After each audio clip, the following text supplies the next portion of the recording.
Alabama Senate race is being plagued by scandal. Certainly is. A firebrand politician who is a darling of the religious right is being hit with lurid allegations a month away from the big contest. KCO9 political reporter Bryan joins us now with a look at how dirty this Senate race is getting. Pretty nasty, and it's the context, political context, that makes this important. Remember, just 2 days after the Democrats had their big night, right? Tonight, the leading candidate in a heated race for the U.S. Senate in Alabama is coming under fire from 4 women who say he made sexual advances on them when they were teenagers, one of whom says she was 14 years old at the time. The candidate is Judge Roy Moore, who won a hotly contested Republican primary this fall and has promoted himself as the candidate who can restore virtue and morality. If the revelations, if that's true, I don't believe there'd be any place for him in the U.S. Senate. The allegations, if true, to me, mean he needs to step aside. It's very, very disturbing what I've read about. 3 Republican senators, 2 of them from Alabama, reacting to the explosive underage sexual allegations against the Alabama GOP Senate candidate, Roy Moore, who's the frontrunner in the polls for a special election in less than 5 weeks to fill the seat of former Senator Jeff Sessions, who resigned to become Attorney General. The allegations first reported in the Washington Post that in 1979, Moore, a 32-year-old assistant district attorney at the time, initiated a sexual encounter with a 14-year-old girl, Lee Korfman.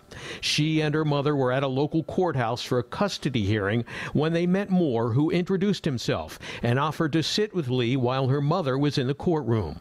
Washington Post reporter Beth Reinhard convinced the Korfmans to tell their story 38 years later. The mom said, "Thank you very much for looking after my little girl," and left them alone. As they sat outside the courtroom, the 13-year-old girl told the Post Moore made plans to see her in a few days. He picked her up around the corner from her house, took her to his house, which is in a very woodsy, rural area about 30 minutes away, took her into the house. At least twice that occurred, and gave her alcohol, and on one of the occasions, undressed her, undressed himself, and, touched her over her bra and underwear, and guided her to touch him over his underwear. Korfman, who was 14 years old at the time, told the Post she was uncomfortable and asked Moore to take her home, which he did. She never reported his behavior to the police. And she's not the only one who accused Moore. Wendy Miller told the Post she was 14 years old when Moore approached her at a local shopping mall and told her she was pretty. 2 years later, she says, Moore began asking her out, but she declined. 2 other young ladies, aged 17 and 18, say they also went out with Moore, and they kissed. And Moore bought alcohol for one of them, who was underage at the time. All 4 women say they were flattered by Moore's attention at first, but later they felt his hypocrisy should be exposed. They also feel that it's hypocritical of him to be, saying things like homosexuality should be illegal, when in their experience he was, looking for teenagers to date at the mall.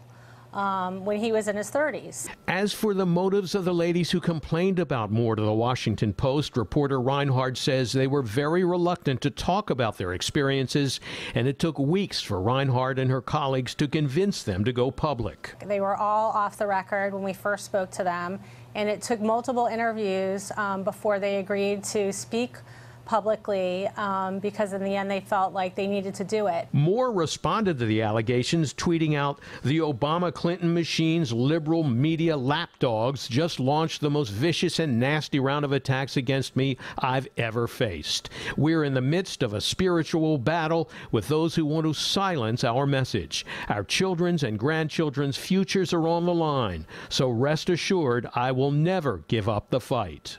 Clearly, Moore is showing absolutely no inclination to drop out of the race. In a fundraising message sent out to his supporters, he was quoted as saying, "The forces of evil will lie, cheat, and steal, even inflict physical harm, if they believe it will silence and shut up Christian conservatives like you and me. That's why I must be able to count on the help of God-fearing conservatives like you to stand with me at this moment." Breitbart News Executive Chairman Steve Bannon blasted the Washington Post for publishing the Moore story, the same paper, he said, that had dropped the dime on Donald Trump. is the same Bezos, Amazon, Washington Post that dropped a dime this afternoon on Judge Roy Moore. Now, is that a coincidence? That's what I mean when I say opposition party, right? It's purely part of the apparatus of the Democratic Party. They don't make any bones about it. So what was the reaction in Alabama? Well, at least one county chairman in Alabama put out some tweets this afternoon in which he said Chairman Riley Siebenheimer called me back. This is from a reporter from Toronto who tweeted on this and says he doesn't believe the allegations are true. But if they're true, he won't support him. But at the same time, he said, it's not forcible rape. Now, he went on to say, I know that 14-year-olds don't make good decisions, he added. Other than being with an underage person, he didn't really force himself. Alabama Geneva County GOP Chairman Riley Siebenheimer tells me, I know that's bad enough, but I don't know if he withdraws. It's 5 weeks to the election. That would concede it to the Democrat. Again, that was a tweet from a reporter from Toronto who's been working in Alabama, and he was tweeting about these comments were made by a local county GOP chairman in Alabama about these charges against Roy Moore. Now, the plot thickens because the Alabama Secretary of State says it's too late to take Roy Moore's name off the ballot, even if he did drop out, which is not likely. Absentee ballots have already gone out in Alabama, and the special election is scheduled for December 12th. Under state law, the deadline for taking a name off the ballot has already passed, so in that respect, the die is cast. Well, you know, Dave, as you know, this week we reported the Democrats winning 2 governorships. A lot of people seeing that as the political wind shifting in the Democrats' favor. Right. Do you think this could further hurt Republicans? It could.